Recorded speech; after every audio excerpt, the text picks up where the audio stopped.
오늘 새해가 밝았는데요. 원하시는 모든 것이 이루어지는 좋은 한 해가 되기를 기원 드리도록 하겠습니다.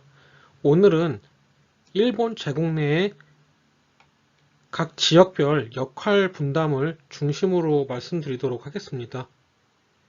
일본이 제대로 된 산업 자본주의에 도달한 시기가 1930년대라서요. 이 시대를 기준으로 설명해 나가도록 하겠습니다.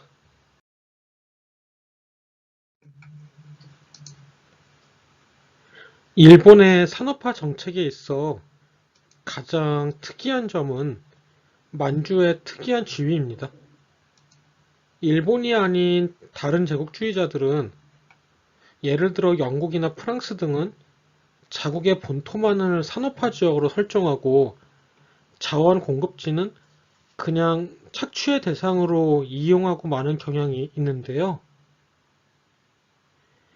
일본 제국 내의 만주는 그 성격이 달랐고 집중적인 자본 투자를 받아 본토와 쌍벽을 이루는 핵심 산업지역으로 성장하였습니다. 만주는 일본 본토와 더불어 2대 산업중심지의 위상을 획득하게 된 것인데요. 이는 일본 제국주의만이 보이는 특수성이라 합니다. 다음은 식량 공급지인데요. 이에 해당하는 지역은 한국과 대만입니다. 한국은 쌀을 공급하고 대만은 쌀과 더불어 설탕을 공급하는 지역으로 선정되었습니다.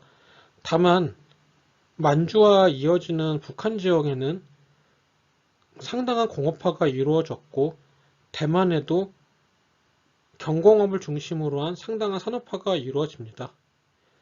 특수한 기능을 수행한 지역은 사할린 등의 북방 영토였는데요. 사할린에선 석유가 생산되었고 그 외에도 어업의 보고로서 수산물을 공급해주는 역할을 하였습니다. 하지만 이러한 일본의 경제발전 정책에 내재된 문제가 하나 있었는데요. 이는 선천적으로 대외 의존도가 높은 일본은 절대로 자급자족 경제를 수립할 수가 없다는 사실이었습니다.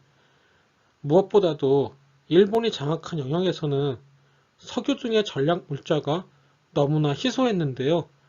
사할린 등에서 석유가 산출되긴 하지만 그 정도 양으로는 일본의 경제를 운영한다는 것은 말도 안 됐고요. 만주에서 석탄과 철광석이 산출되었지만 이 또한 절대로 넉넉하다고 할 수는 없었습니다. 우리가 살아가는 동북아는 과거나 지금이나 인구는 많고 지화자원은 부족하다는 사정이 좀처럼 변하지 않는 것 같습니다. 경제 대공황으로 국제무역 및 협력이 무너지게 되면서 이러한 자원 부족은 치명적 약점으로 발전하게 됩니다. 그리고 이런 사정은 일본이 만주를 침략하여 만주를 중국으로부터 떼어내든 아니면 중국의 여러 지역을 손아귀에 넣든 크게 변하지 않았는데요. 석유 같은 전략 물자는 동북아에는 너무나 희박했습니다. 이렇기에 일본은 동남아를 노리게 됩니다. 일본과 한반도 또 만주와 북중국 등을 하나로 묶어봤자 자급자족을 이룰 수가 없다는 것이 냉혹한 현실이었는데요. 방금 말씀드린 것처럼 석유가 부족해도 너무나 부족했습니다.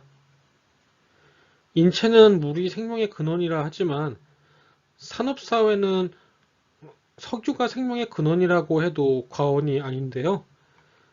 일본군이 점령한 지역 중에 일본의 전시경제를 지탱할 수 있을 충분한 양의 석유나 알루미늄 등을 산출한 지역이 사실상 없었습니다. 이에 따라 일본 정부는 대동아 공영이라는 계획을 세우게 되는데요.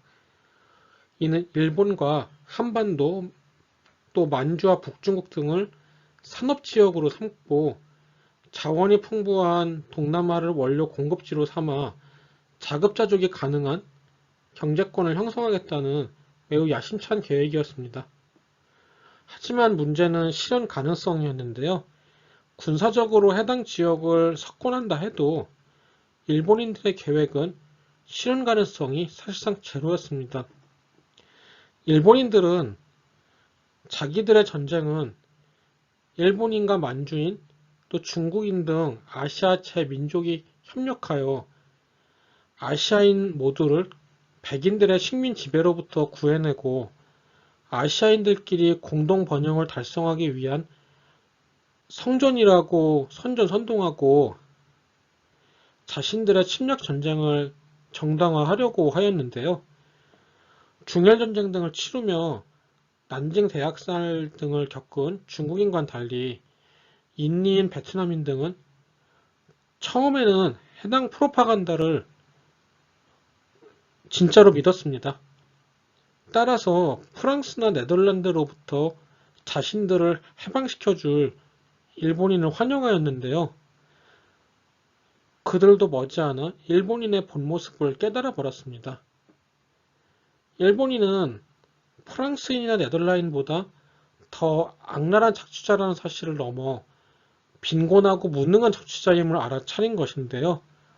그 시절 베트남인 등 동남아인들은 유럽인에게 바나나나 파인애플 같은 열대과일, 또 차, 커피, 코코아 같은 기호식품을 공급하는 것을 주 소득원으로 삼아 살아갔는데요.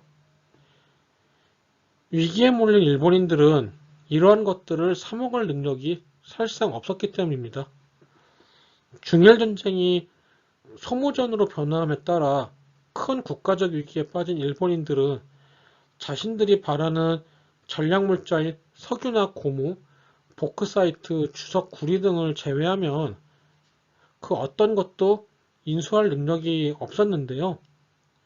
이는 해당 지역의 경제가 붕괴되는 것을 의미했습니다.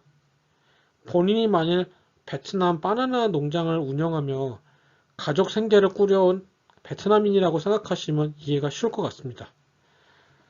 파인애플이나 바나나도 사 먹을 돈이 없는 것들이 무슨 우리를 이끌며 같이 번영한다는 거냐, 이런 불만이 도처에서 터져나오게 되었습니다. 일본의 자본 또 기술, 구매력이 부족하다는 사실 이외에도 일본의 동남아 식민경제 운영을 어렵게 만드는 이유는 넘치고도 남았는데요. 우선 동남아는 화교가 경제를 장악하고 있는 지역이었습니다. 생각해 보십시오.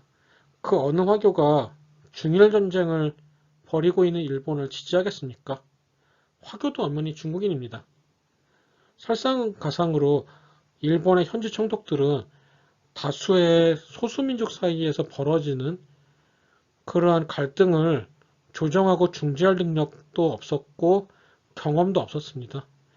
따라서 일본의 통치는 소수민족 사이의 갈등과 투쟁을 극단화시켰습니다. 하지만 진짜 심각한 문제는 일본은 미국의 공격으로부터 해로, 즉 통상망을 유지할 능력이 없다는 사실이었는데요. 동남아를 착취하여 석유, 구리 같은 자원을 얻어내는 데 성공한다 해도 그 자원을 미국 잠수함이나 항공기의 봉쇄를 뚫고 요코스카항 등으로 운송할 방법을 일본 정부는 끝내 마련하지 못했는데요.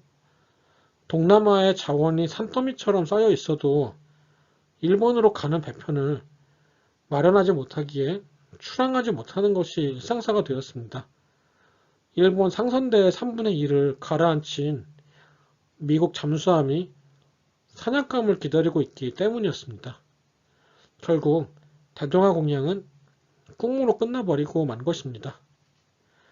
들어주셔서 감사합니다. 구독과 좋아요는 저에게 큰 힘이 됩니다. 감사합니다.